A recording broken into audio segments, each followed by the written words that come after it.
Buenos días, hoy tenemos con nosotros a Marco Rodes Lozano, que nos va a hablar de un tema de mucho interés, que es el duelo. Él estudió psicología por la UNED y realizó el máster de counseling en pérdidas, duelo y trauma en el IPIR, que es el Instituto de Psicoterapia Integrativa Relacional de Barcelona. Además, trabaja en el Instituto de Duelo de Alicante y actualmente compagina su trabajo como psicólogo de mediación familiar y la atención a personas en duelo. Además, pertenece a la Red Nacional de Psicólogos para la atención a víctimas del terrorismo. Entonces, Marco, si te parece, podemos empezar hablando un poco de cómo definirías tú el duelo desde el punto de vista psicológico. Bueno, ante todo, buenos días, Amalia. Desde un punto de vista exclusivamente psicológico, o desde la psicología, el duelo sería la expresión de las emociones, de los pensamientos y de las acciones que se despliegan cuando se produce la pérdida de una situación deseada o el fallecimiento de un ser querido. Yo creo que, si te parece, a partir de ahora en este diálogo que vamos a mantener, me voy a centrar más en hablar de la pérdida de un ser querido, más que en situaciones que, aunque también estarían enclavadas dentro de lo que es un duelo, pues quizás solemos ubicar o relacionar más, como digo, el sentimiento de duelo por la pérdida de un ser querido. Estas expresiones comportamentales, de emociones, también de pensamientos, se van a dar, podemos decir, se van a dar según el tipo de personas con dos tendencias. Una tendría que ver más con unas tendencias de tipo evitativo y otras con unas tendencias más de tipo de conexión. Las personas de tipo evitativo van a hacer un esfuerzo por querer de alguna manera trasladarse a sí mismo que el hecho no ha pasado o no impacta en gran medida en su vida. Mientras que las personas más de tipo de conexión, lo que van de alguna forma van a entender que lo más importante de cuanto ha ocurrido y de cuanto tiene sentido en su vida en ese momento es aquello que le vincula con la persona, con el ser querido fallecido. Dependiendo de alguna manera pues, de este tipo de comportamiento ante la pérdida, pues van a estar más centrados en una forma de expresión o en otra.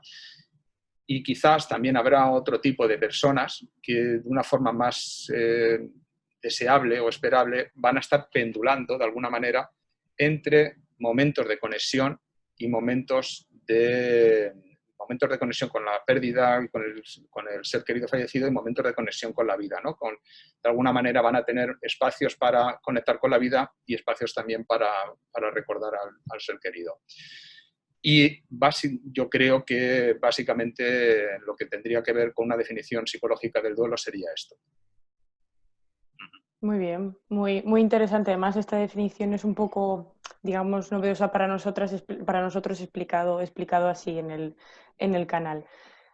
Otra cosa que quizá tiene que ver un poco con la definición de duelo es qué diferencia hay entre lo que solemos decir una tristeza, un sufrimiento normales, por llamarlo de alguna manera, y lo que es un duelo ya más complicado, incluso lo que algunas personas ya llaman un duelo patológico. ¿Qué diferencia hay entre esas dos cosas? Bueno, yo creo que lo primero que tendríamos que decir, Amalia, es que el duelo duele. No podemos transitar o pensar que vamos a transitar ese proceso sin que la emoción de tristeza y el dolor propio por la pérdida del ser querido se haga presente. Desde ese punto de vista, en las personas normales se va a producir desde una serie de alguna manera, una serie de procesos, una serie de recorrido dentro de lo que es el proceso del duelo que, de alguna manera, lo que va a... La resolución esperada sería que se produjera una aceptación de la pérdida y una acomodación a una realidad que, aunque no sea deseable, es las nuevas circunstancias en las que se va a encontrar el doliente. Ese sería un proceso de duelo a grandes rasgos y simplificando muchísimo, un proceso de duelo normal, que duele, vuelvo a insistir sobre ello. Ese componente no puede quedar excluido del proceso de duelo. Luego estaría otro tipo de situación en otros dolientes, donde quizás no se va a producir esa aceptación, donde quizás la resolución hacia una nueva realidad donde no está presente el ser querido es más dificultosa. Hoy en día sabemos que las circunstancias personales son las más determinantes en la elaboración, en la resolución de un duelo, más allá que las situacionales o que las propias circunstancias de la muerte. Quiero decir, si esa persona, en su historia personal, de anteriores duelos por los que ha transitado, de situaciones que quizás haya pasado, de dolencias emocionales o mentales que le vinculen con depresión, con ansiedad, con algunos de los rasgos del eje 2 del DSM. Si nos encontramos esas circunstancias en el doliente, es posible que se produzca un duelo complicado, o hay más probabilidad de que sí se produzca. Y bueno, pues en ese caso lo que nos vamos a encontrar es una dificultad para esa aceptación de la pérdida y en ese hecho lo que nos vamos a encontrar también es un componente de sufrimiento que no estará, que de alguna manera pues en una resolución normal no tendría por qué producirse. Yo creo que esa sería la gran diferencia entre el duelo dolor y el duelo sufrimiento que desarrollan algunas personas. Es cierto que un poco ligado a esto, lo que se suele, bueno, un tema de conversación muy común en cuanto a duelo es el hecho de las despedidas. Se habla mucho de despedirse de ese ser querido, de la posibilidad o no de despedirse de ese ser querido. Entonces yo quería preguntarte, ¿es tan importante esa despedida, el hecho de despedirnos del ser querido? Pues sin duda lo es.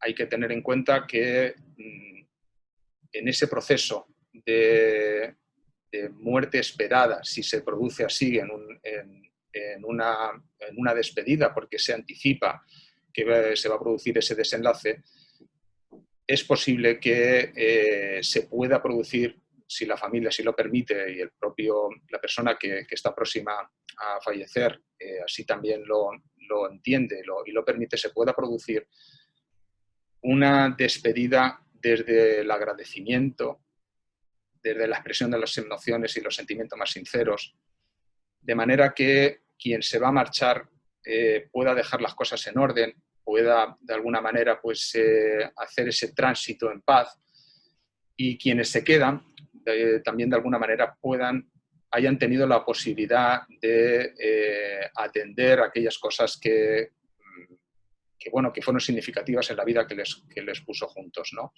Si esto se produce, si esa despedida progresiva se produce y anticipada antes del hecho cierto del fallecimiento, lo que nos vamos a encontrar es que probablemente no queden demasiadas cosas pendientes por resolver, de forma que eso va a ayudar en el posterior proceso de duelo para los dolientes, para los familiares y personas allegadas del fallecido. O sea, que dirías que también el hecho de que, bueno, aparte de la despedida, el hecho de que queden cosas pendientes quizás con la persona que acabamos de perder y todo eso puede ser un factor que complica un poco el proceso, ¿verdad? Es uno de los elementos que van a dificultar de alguna manera ese proceso de duelo, como bien comentas. ¿Cuándo se va a producir? Si el fallecimiento se produce, por ejemplo, de manera inesperada y no ha dado tiempo quizás a poder atender estos temas pendientes, estos asuntos pendientes que todos tenemos en la relación que establecemos con los demás, puesto que somos seres sociales, pues luego en ese proceso de elaboración del duelo van a surgir, como digo, esos asuntos pendientes, esas cosas que se dijeron o que no se dijeron, esos encuentros o esos desencuentros que se produjeron con la persona fallecida, esa ambivalencia entre el amor y el sentimiento sincero que procesábamos de cariño hacia la persona fallecida y las cosas que nos diferenciaban y nos distanciaban. Si todo eso no se pudo atender, indudablemente va a quedar como tareas pendientes para realizar luego en la elaboración del duelo. Claro. ¿Y qué, por ejemplo, qué labor tendría el psicólogo en esto? Si, por ejemplo, te llega un paciente con este tipo de problemas, que ha perdido a un ser querido y que además le quedó algo pendiente, algo por resolver, cosas que no se dijeron, que no se hicieron, arrepentimiento por cualquier cosa. ¿Cómo actúa un psicólogo ahí? Bueno, pues hay que entender, o probablemente cuando se llega a ese punto del acompañamiento en un proceso de duelo al doliente, ya existe ese vínculo entre el doliente y el terapeuta que lo está acompañando. Y en ese punto de confianza, en ese punto de seguridad que se establece entre ambos, pues es posible revisar aquellos aspectos que quedaron pendientes. Es posible que indagar acerca siempre en sintonía y siempre de acuerdo a lo que quiere compartir y quiere traer en ese momento el doliente, poder ver qué era lo que no se atendió en ese momento o quedó pendiente con la persona, y a partir de ahí pues existirían diferentes maneras o formas o herramientas o abordajes para poderlo atender, desde prácticas narrativas hasta role-playing, hasta bueno, pues la silla vacía, en fin, existen, o simplemente el hecho de en la confianza y en la unión que se establece entre el doliente y el terapeuta en la sesión, el simple hecho de rememorarlo, de traerlo a la sesión, ya suele ser de por sí terapéutico, ya suele ser sanador. Muy bien, o sea que dependiendo un poco también de la persona, de las peculiaridades del duelo, quizá hay muchos factores, ¿no?, que operan en todo este proceso. Además, lo que quería comentar un poco es, bueno, sabiendo que hay muchos tipos de duelos, quizá hay algunos de los que se tiene menos conocimiento o quizás que sean más complicados de entender. Por ejemplo, uno que te quería proponer como para hablar en esta entrevista es el duelo por suicidio. ¿En qué consiste y un poco qué supone ese duelo por suicidio? Ya que es una situación súper complicada para nosotros en esa situación si nos pasase. Sin duda, Amalia. El duelo tiene componentes universales que tienen que ver con la aflicción, el dolor, la tristeza, que se va a despertar o que se va a hacer presente con la pérdida del ser querido, ¿no? Y eso es un componente que es universal. Y hay elementos que son específicos, que tienen que ver con las propias experiencias y peculiaridades de la personalidad del doliente y también con, qué duda cabe, con las circunstancias del fallecimiento. Y el duelo por suicidio tiene sus propias características que lo hacen singular. Yo me atrevería a decir que probablemente haya que lidiar con un sentimiento o una combinación de pensamientos y emociones que es el de la culpa. El sentimiento de la culpa se va a hacer predominante en el proceso de duelo por suicidio. Culpa hacia uno mismo, hacia las cosas que consideró que tenía que haber hecho y no hecho, que tenía que haber dicho y no dijo, o al revés, hacia las cosas que hizo o que dijo y que quizás ahora las revalúa de otra manera.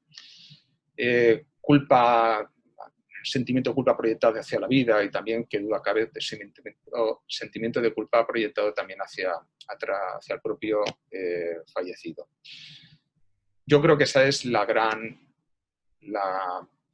tarea que se va a desplegar en un duelo por fallecimiento por una causa de suicidio. En ese punto, pues el terapeuta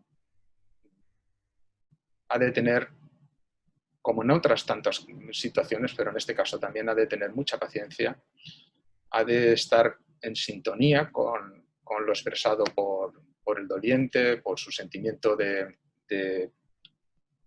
culpa, a lo mejor de haber fracasado en algún grado en la relación que tuvo con la persona fallecida y en esa revelación que hace. Y también es posible que, dependiendo el vínculo de parentesco que tenga con la persona fallecida, haya que atender otras circunstancias como son los propios miedos que se le pueda despertar a que ese patrón de comportamiento lo pueda también reproducir.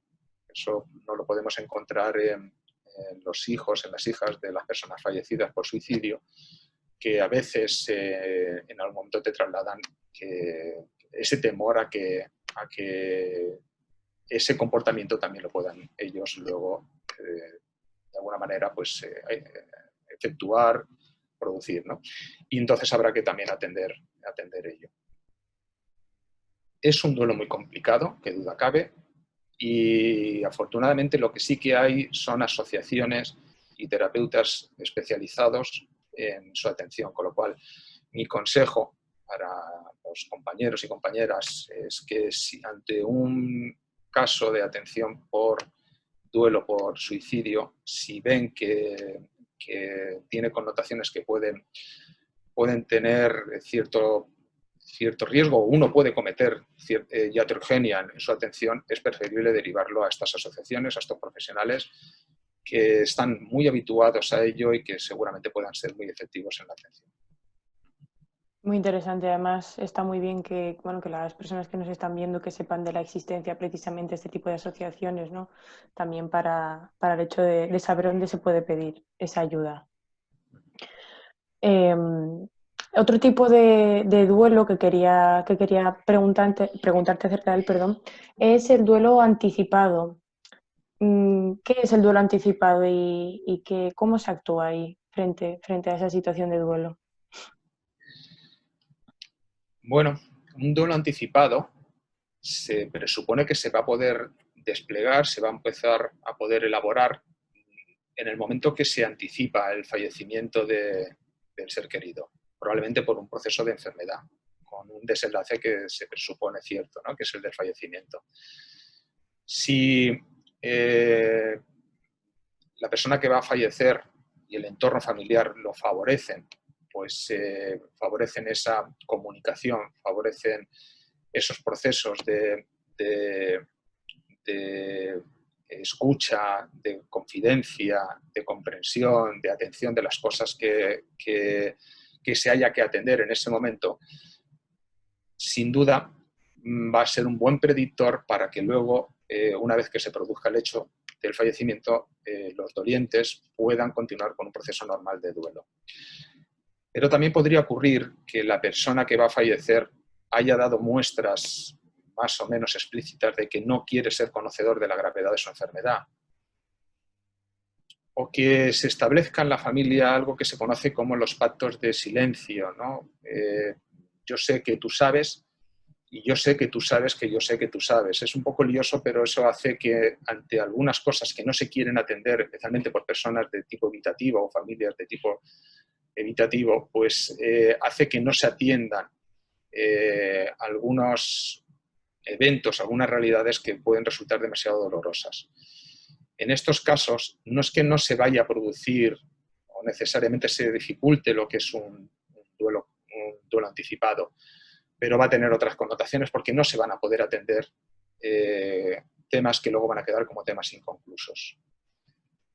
Siempre que sea posible, pues lo deseable sería que se pudiera atender con la participación tanto de la persona que va a fallecer como del entorno. Muy bien, y por último, el duelo congelado, ¿tiene algo que ver con el anticipado o simplemente no sea durante una enfermedad, sino después de la muerte de alguien? ¿En qué consiste el duelo congelado? Pues lo primero que me viene a la cabeza al oír hablar de duelo congelado es que si nos viene una persona con esa circunstancia a nuestra consulta, es muy probable que lo que se nos despierte es una profunda compasión hacia esa persona, porque nos vamos a encontrar que el doliente quedó su vida congelada, valga la expresión, en el momento del fallecimiento del ser querido. Y desde ese momento hasta pues probablemente hasta el final de sus días, si no tiene la capacidad de de elaborarlo, la vida va a ser un tránsito triste, doloroso y si se quiere, hasta falto de sentido. Con lo cual, cuando nos viene una persona con algo que podríamos identificar como un duelo congelado, ya digo que nos va a producir una cierta compasión, una tremenda compasión. Recuerdo el caso de una persona que tuve que atender y que vino a la sesión y estuvo, en la primera de las ocasiones, estuvo durante toda la sesión hablándome de su hija. Yo no quise, como suelo hacer en la sesión, no quise indagar ni los motivos del motivo del fallecimiento, ni cuándo se había producido, ni las circunstancias, ni nada por el estilo. Sí que puedo contar que al final de la primera de las sesiones me contó que el hecho que me estaba narrando, había ocurrido hacía 26 años.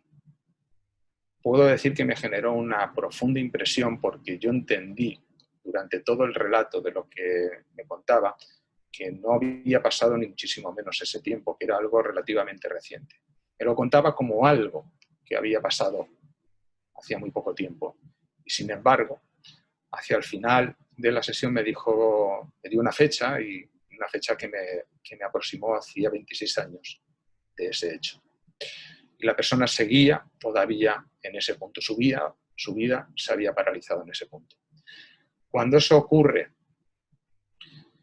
nosotros como terapeutas pues debemos ser extremadamente cuidadosos. Extremadamente cuidadosos. Tratar de no sacar a la persona de ese estado, o no al menos hasta que no se produzca un vínculo muy, muy, muy sólido entre ambos. Durante todo ese tiempo es muy posible que haya asistido a otros especialistas, a otros profesionales, y es posible que no se haya sentido escuchada, no se haya sentido entendida, que hayan querido que esté en otro punto del cual siente en el que se encuentra. Y eso haya podido generar iatrogenia en ella. Y llegan con cierta desconfianza. Bueno, tú ahora me vas a decir que escriba una carta para despedirme. Tú ahora me vas a decir que...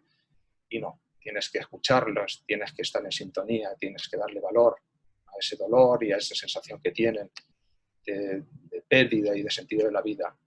Y confiar que si se tiene con mucha paciencia, si se tiene la posibilidad, poder permitir que ese proceso se pueda resolver en algún grado.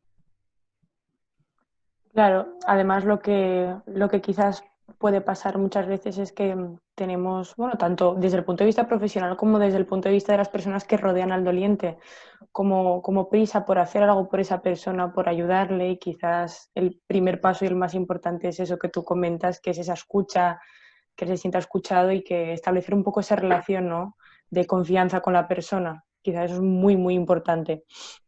Aprovechando que me acabas de comentar este ejemplo de un paciente que has tenido, aprovechando como el tema del tiempo, quería también comentarte algo que yo no sé si te ocurrió en sesión, no sé si te ha llegado a alguien, pero quizás tiene más que ver con un factor social, y es el hecho de que puede ser que a veces las personas que rodean al doliente, ¿no?, justo cuando perdió a ese ser querido, pues están apoyándole, acompañándolo, pero que quizá a veces se da como un tiempo, ¿no?, para superar ese duelo. Es decir, lo típico que se suele decir es que ya ha pasado un año y tal, y ya es que sigue así, cuando quizá esa persona todavía no lo ha superado o está poco a poco empezando a superar. ¿Qué nos puedes contar acerca de este tema?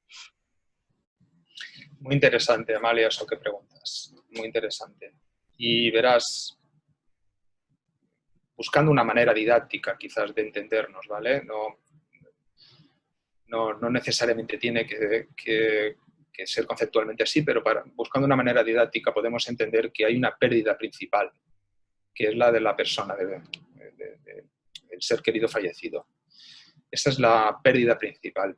Y también se van a producir una pérdida secundaria, una pérdida que tiene que ver con las necesidades que su entorno, las necesidades que tiene el doliente que su entorno no ha cumplido, no ha satisfecho, o que el doliente tiene la impresión que no han sido satisfechas o no han sido atendidas por el entorno.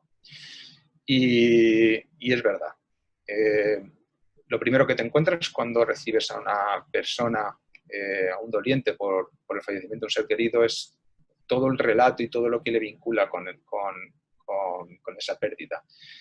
Y a continuación, o según vas avanzando en el proceso de acompañamiento del duelo, van a ir apareciendo estos otros tipos de pérdidas que tienen que ver con lo que le dijo pues, ese familiar, las exigencias que tiene que percibe por parte de la pareja o de sus hermanos o de alguien próximo que le insta a que se encuentre en otra situación distinta de la que se encuentra en ese momento. Y esto se vive con dolor, con comprensión y con rabia. Se vive con cierta rabia porque sienten que no son comprendidos, que no le están dando valor a la emoción que tienen. Y si esto además se hace de una manera continuada por parte del entorno, además se puede generar una especie de revictimización, porque llegan a desarrollar la creencia de que hay algo en ellos, en ellas, que no funciona bien, porque si todo el mundo me dice que ya ha pasado un año y que yo ya debería de estar haciendo mi vida normal y lo que siento es, ante todo, el gran dolor por la pérdida del ser querido, es que quizás yo no soy una persona fuerte, soy una persona vulnerable, yo no soy una persona apta, en fin, porque todo el mundo me dice cómo me debería de comportar y yo no me siento en esa actitud, en ese punto para poder estar a las expectativas, a la altura de las expectativas que proyectan sobre mí.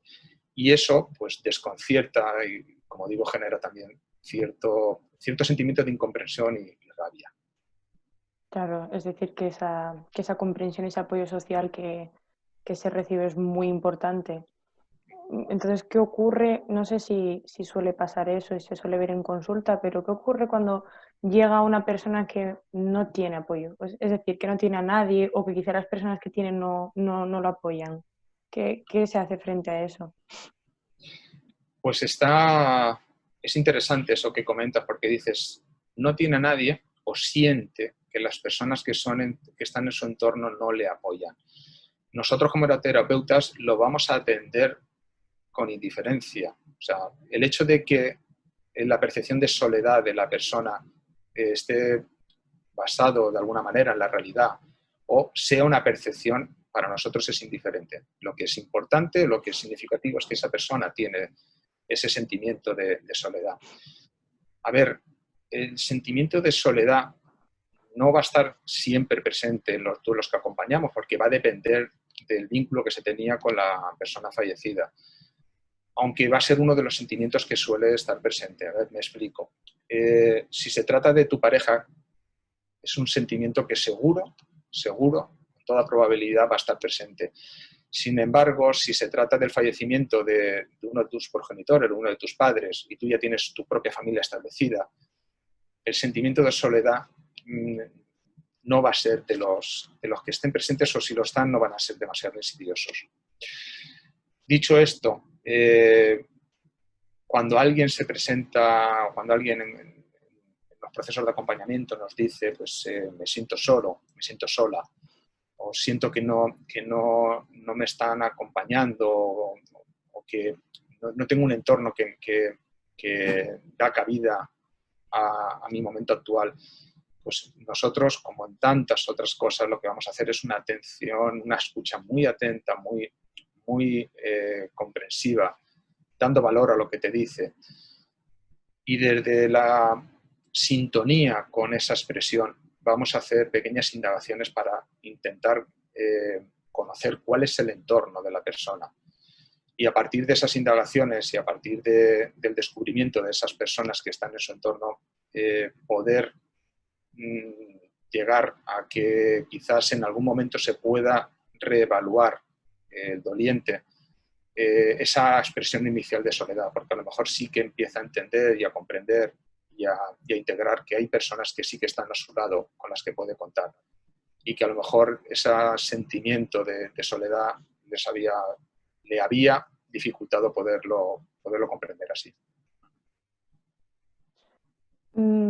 Otra cosa que además se me estaba ocurriendo ahora mientras hablabas de este tema, tú, o sea, en la terapia, en esta situación me estás diciendo que quizá lo que hay que promover un poco es que si eso no es así, deberá hacer ver a la persona que quizás sí que tiene apoyo y quizá cambiar un poco esos pensamientos si no son ciertos o no son acordes a la realidad, si es su percepción. También preguntarte, tanto en relación con esto que me acabas de comentar como en general, comentarte cuál es la diferencia de un duelo resuelto o no. Es decir, por ejemplo, una de las cosas, como lo que comentas, es que al final del tratamiento o terapia que se lleva a cabo, cuando la persona ya está mucho mejor desde ese punto de vista, quizás esos pensamientos de no tengo a nadie, cuando quizás sí, desaparecen, pero ¿qué más cosas, qué más diferencias hay entre cuando la persona llega por duelo a consulta y cuando ya más o menos el duelo está resuelto o va a mejor y ya acaba un poco la terapia? Bueno, es una pregunta extensa o que requiere una explicación, yo creo que un poco extensa para poder definir o poder desarrollar la idea de lo que sería un duelo resuelto.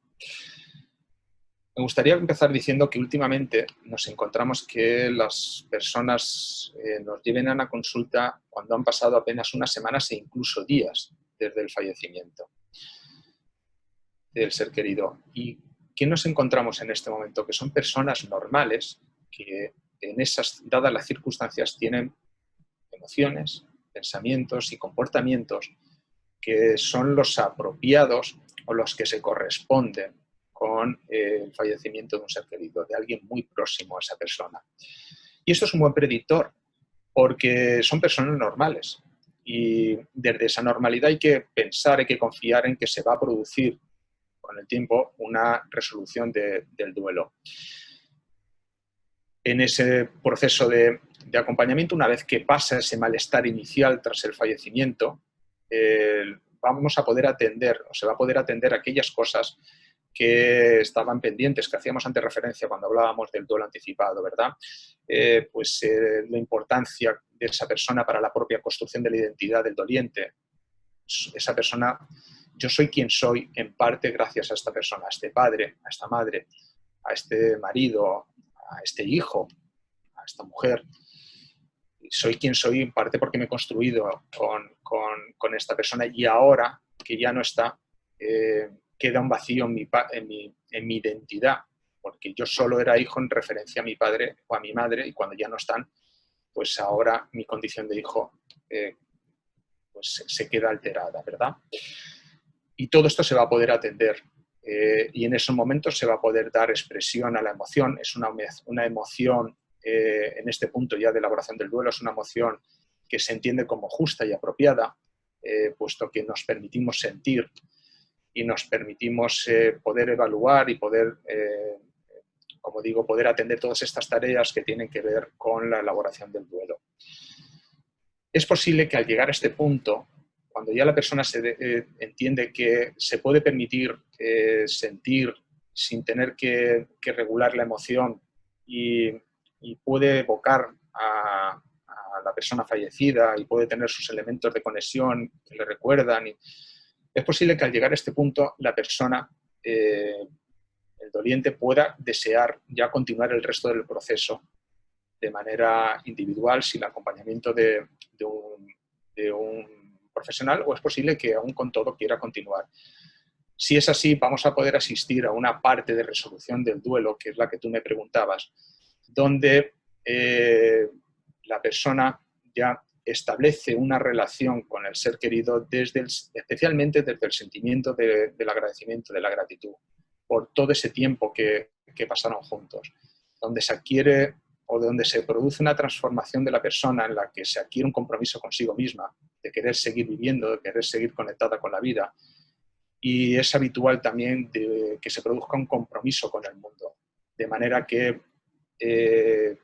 la persona entiende que el dolor del mundo también es su dolor.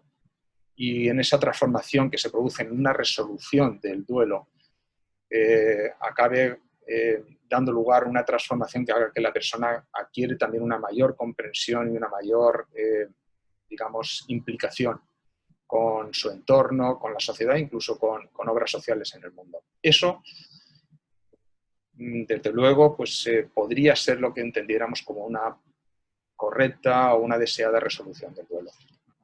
Muy bien, me parece muy interesante este tema básicamente porque cuando acabas una terapia, un tratamiento, la propia persona que acudió, el doliente, pues puede echar la vista atrás y decir, bueno, cuando yo empecé esta terapia o hace X tiempo estaba de esta manera y mira todo el avance, digamos, la evolución, cómo fueron evolucionando mis sentimientos, mis pensamientos, mi actitud frente a esto que me ocurrió. Entonces, por eso me parece muy interesante y quería preguntártelo. Y por último, también enlazar un poco el tema de duelo con la situación que estamos viviendo actualmente, que es bueno, el COVID, ¿no? Que aparte de que muchas personas han perdido a seres queridos, también ha coincidido con un aislamiento, ¿no? Con un confinamiento en casa. Se han dificultado muchas despedidas, bueno, una serie de factores que complican aún más el proceso de duelo. Entonces, teniendo en cuenta todo esto, quería preguntarte qué impacto social y personal, es decir, tanto a nivel individual como a nivel social, crees que ha tenido esto en las personas que han perdido a alguien. Enorme, qué duda cabe, ¿verdad? A nivel social y desde una vertiente o una aproximación psicológica, yo creo que lo primero que nos viene a todos a la cabeza es esta otra pandemia emocional que es la pandemia del miedo, que ha acompañado todo este proceso de, de la pandemia propia del virus de la COVID-19.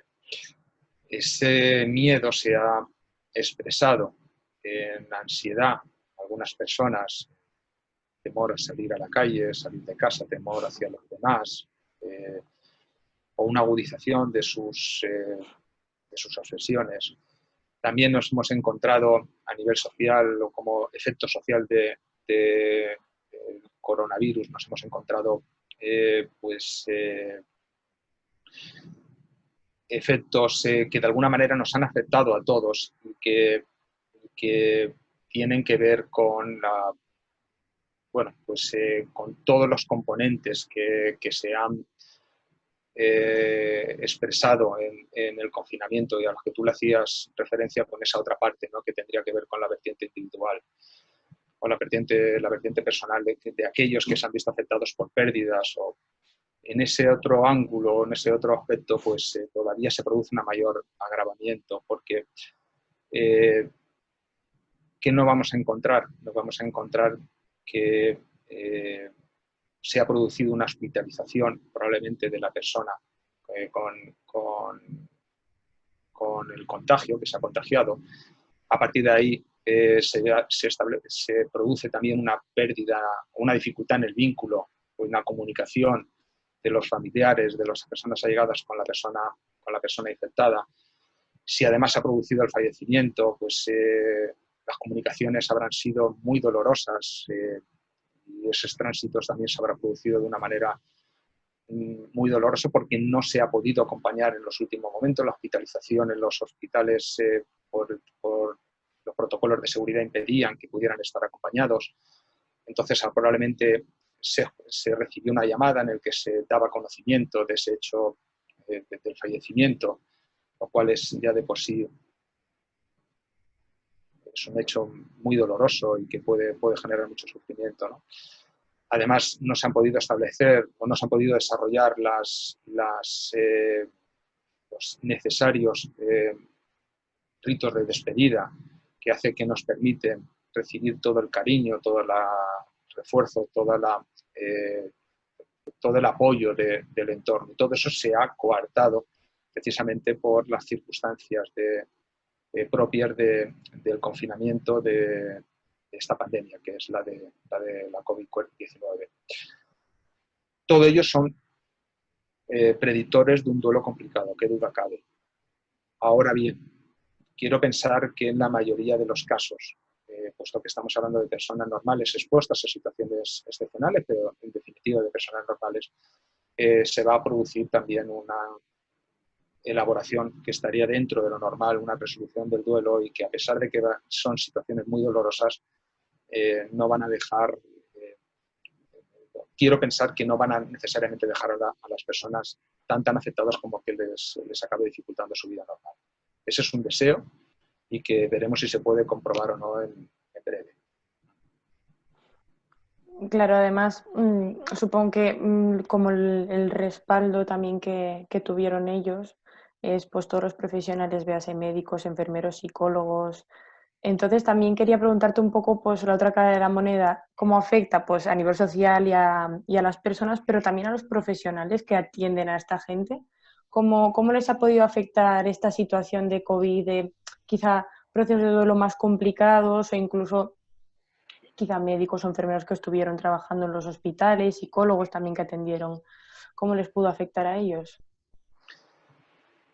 Pues en este caso los estudios que se han realizado nos alarman de alguna manera, ¿verdad?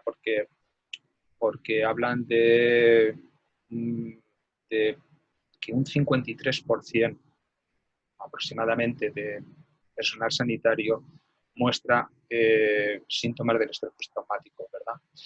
Hablan también de que en torno a un 80% han desarrollado procesos de ansiedad y que de ellos un 40% tienen sentimientos de agotamiento, de cansancio excesivo, de agotamiento hasta esta situación.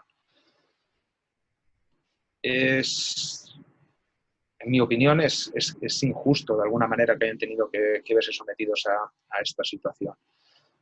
Han tenido que lidiar con desenlaces, con fallecimientos, con el propio temor a ser contagiados, con el temor a contagiar a sus seres queridos, y todo esto además durante un periodo de tiempo demasiado largo.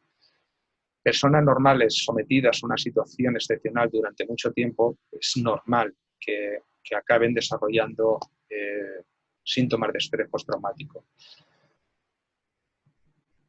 Y vuelvo de alguna manera a incidir sobre la idea de la resiliencia, sobre la idea de que son personas normales y que como tal hay que entender que pasado tiempo, con sus propios recursos y también si cabe con su entorno y la ayuda profesional, puedan volver a tener una normalidad en su desempeño profesional y en su vida personal. Pero es indudable que sí, que se han visto afectados y que es posible que también esto les haya despertado cierta sensación de injusticia, de rabia hacia las administraciones, hacia cómo se ha gestionado todo, y bueno, también tenga que lidiar con ello. Sí. Precisamente, me gustaría apuntar que, por ejemplo, aquí en la Comunidad Valenciana y en otras comunidades, el Colegio de Psicólogos puso un teléfono de atención para el personal sanitario y para particulares, y dieron una atención psicológica que podríamos entender emergencista, o sea, en el momento para la situación de crisis que se estaba viviendo. Y creo que eso puede ayudar, que duda cabe, para que de alguna manera pues, pueda también elaborarse todas estas situaciones tan dramáticas que han vivido. Claro, es que es muy interesante además si nos pusiésemos a hablar del tema de duelo en general y más aplicado a esta situación del COVID, estaríamos muchísimas horas porque tiene muchísimas peculiaridades y vamos, que es un tema muy complicado. Entonces, pues nada, por mi parte esto ha sido todo. Yo no sé si ha quedado algo por explicar, algo que quieras comentar, algo más.